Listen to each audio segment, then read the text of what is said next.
I like this definition of inquiry. There's many definitions of inquiry. One of the things that's challenging with inquiry is that there's no real set definition, but I found this one on Galileo.org that I really just kind of liked. It put together a bunch of pieces that I liked. It says, inquiry is a dynamic process of being open to wonder and puzzlement and coming to know and understand the world. As such, it is a stance that pervades all aspects of life and is essential to the way in which knowledge is created.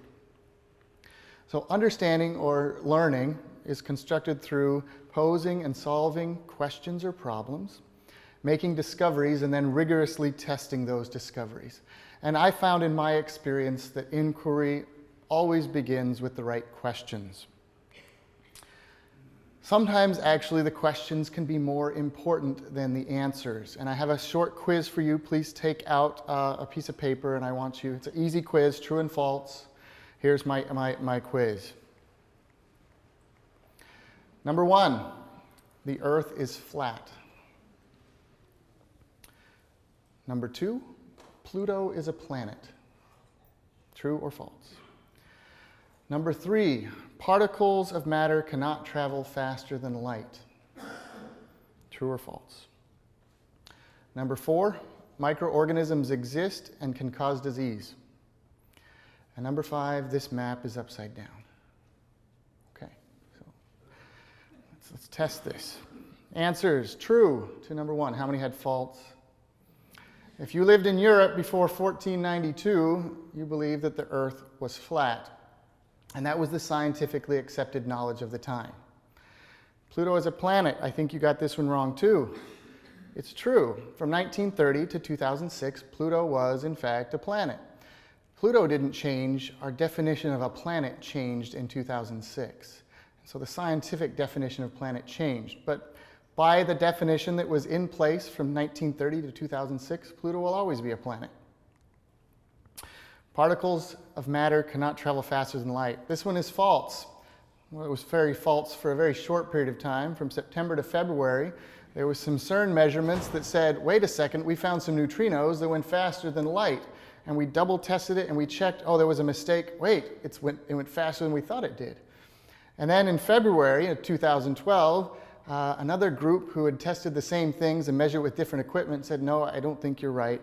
And so we stuck with Einstein's theories. And so a very short period of time that was false. Again, false. Before Hooke started looking into microscopes in 1665, nobody knew microorganisms existed, so that had to have been false.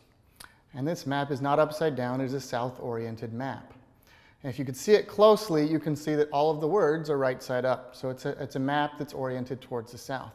What does this mean? It means that knowledge, as we think of it, is constantly changing. At least the pragmatic knowledge of science, of the scientifically accepted, or the knowledge that is accepted by scientific communities and within our disciplines. This pragmatic knowledge is functional, explanatory knowledge about the world in which we live and our existence. On the other hand, as we recently heard in the David O. McKay lecture, Dr. Barton talked about this connection between what we know now and eternal knowledge. Eternal knowledge being the knowledge of God, of things as they are now, as they have been, and as they always will be. So how do we deal with this disconnect between what we think we know now and what is? And really, isn't that the process of scientific inquiry, or the scientific process? Inquiry is trying to make sense of the world so that we can understand what is based on our observations of the world. James Talmage made an interesting observation. He said, within the gospel of Jesus Christ, there is room and place for every truth thus far learned by man or yet to be made known. Now, these things can be made known, I think, in two different ways. One is through revelation, and two is through scientific discovery, which I think is also revelation. It just comes through a different source. We have revelation from those who are prophets of God. And then as we come to understand truth, and it's the gospel, we can have revelation through scientific discovery. And I think much of what we see in the technology advances today came through revelation. It just came through the scientific process. So what is the difference between scientific knowledge and sometimes the knowledge we teach in school or textbook knowledge? With scientific knowledge, we're actually moving down this triangle, or actually up the triangle. So we start with millions of experiences in the material world. We make observations of these experiences. We then find patterns in those experiences, much fewer patterns, dozens of patterns, and then we have a few explanations that we can really say, we can explain this pretty well based on our experiences and these patterns and what we're seeing here. What do textbooks do? We have extensive explanations, models, and theories. Fewer patterns, laws, generalizations, graphs, and charts. So you just have fewer patterns there, and then a few specific examples. It's exactly opposite of what we do in the real world to try and understand the world around us. This model that I just showed, the triangles, and then this experience pattern and explanation framework came from Andy Anderson in 2003. He talked about inquiry and application. The process of inquiry starts with experiences, leads to recognizing patterns in our observations, and then on to explanations. And then application is following it in a circular way back. What often happens in school is that we, instead of using inquiry in school, we use the application method. We have traditional school learning where we just give the explanations, we show a couple of patterns, and then we do a lab to explain it. That's not how the great scientists figured out the world, and it's not the best way for learning. Now, let me put a caveat here.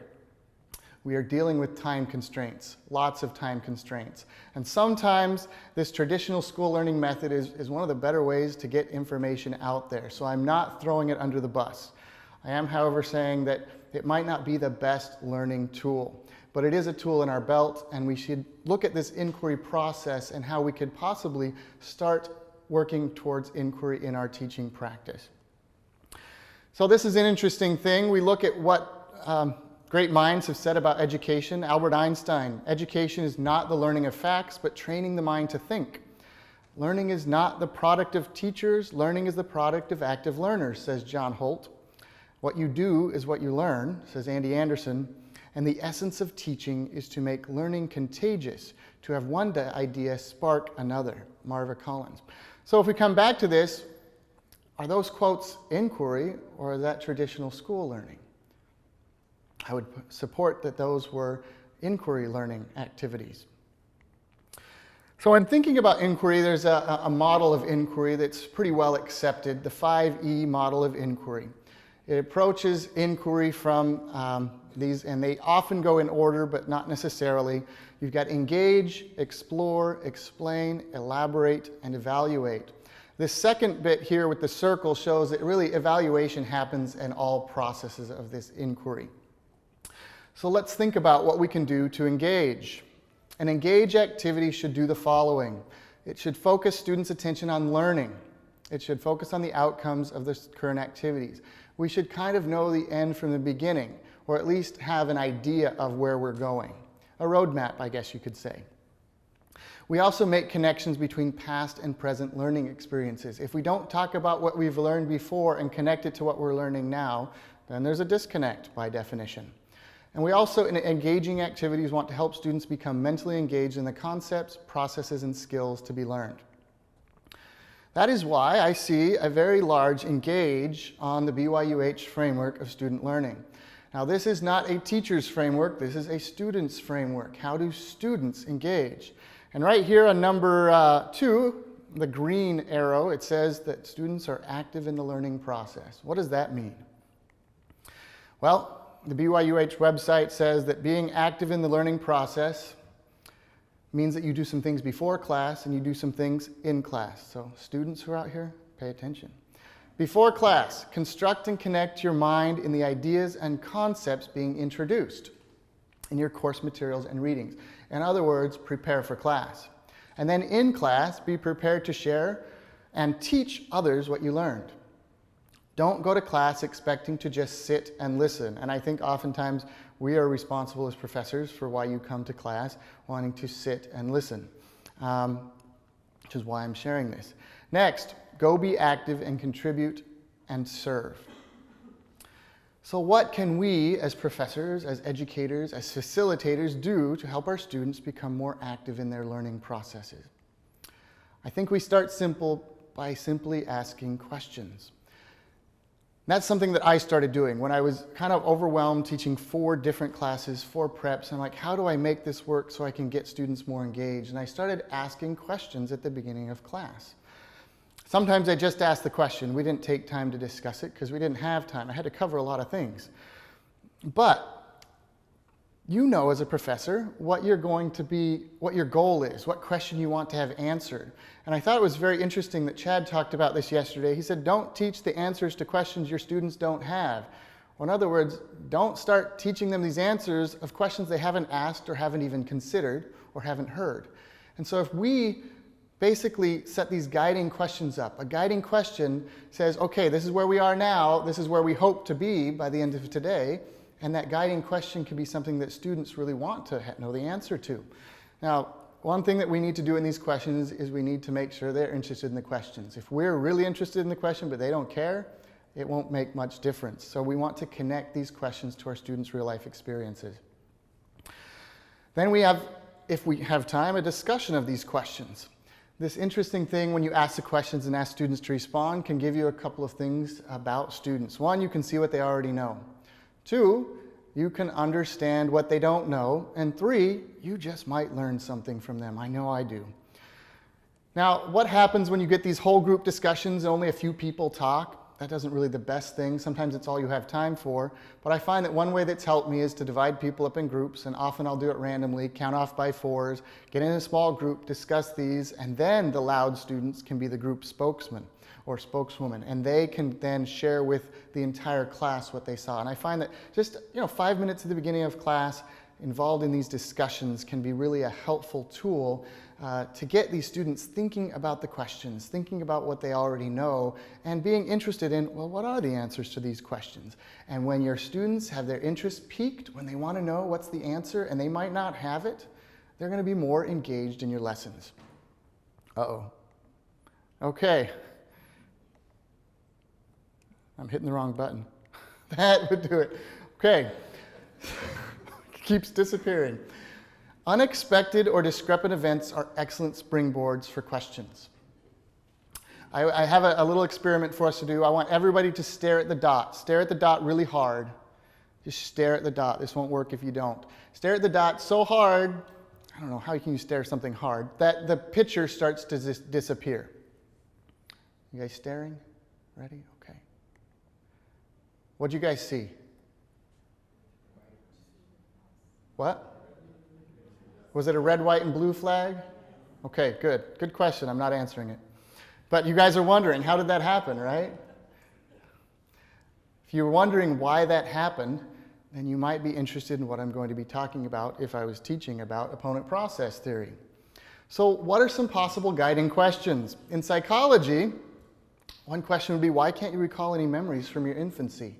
That becomes harder now because people are creating memories from the infancy from watching videos from their infancy.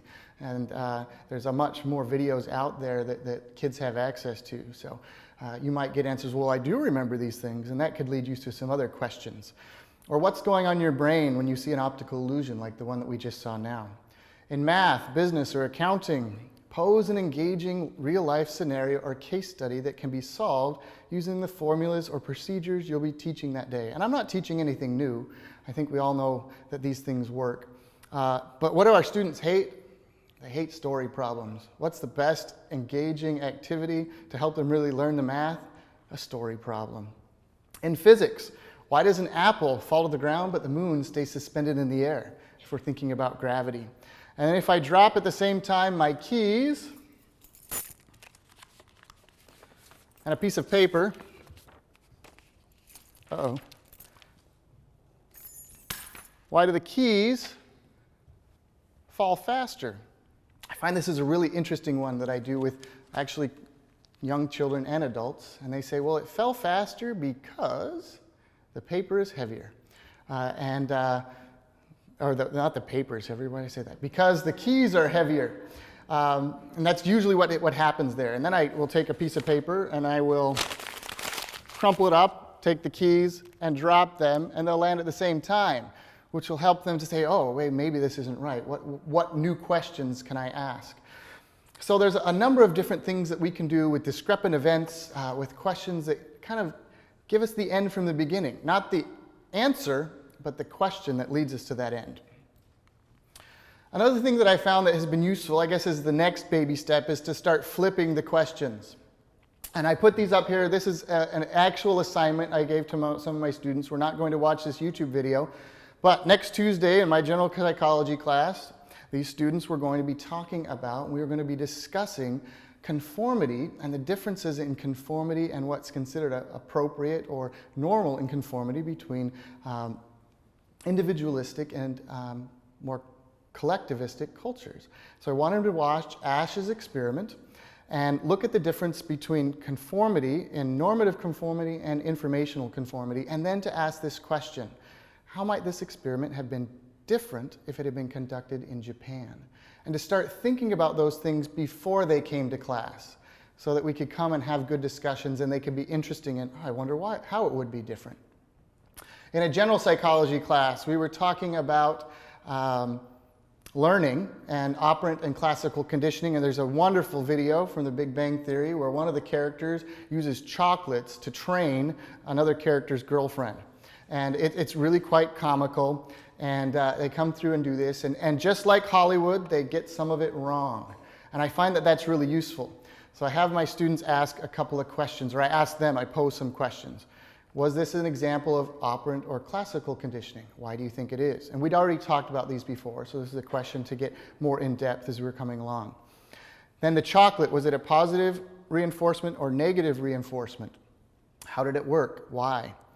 And then there was another point where he said, you can't train my girlfriend. He said, well, apparently I can. He said, no, you can't. And he sprayed him with a spray bottle. And he says that was a... He said it was a negative reinforcement, which is actually not right. And so I wanted the students to think about that. Is that right? Is Hollywood correct? And then I want to say, you saw this on TV. This isn't real. Could this happen in real life? So they wanted to think about that and what they were doing there.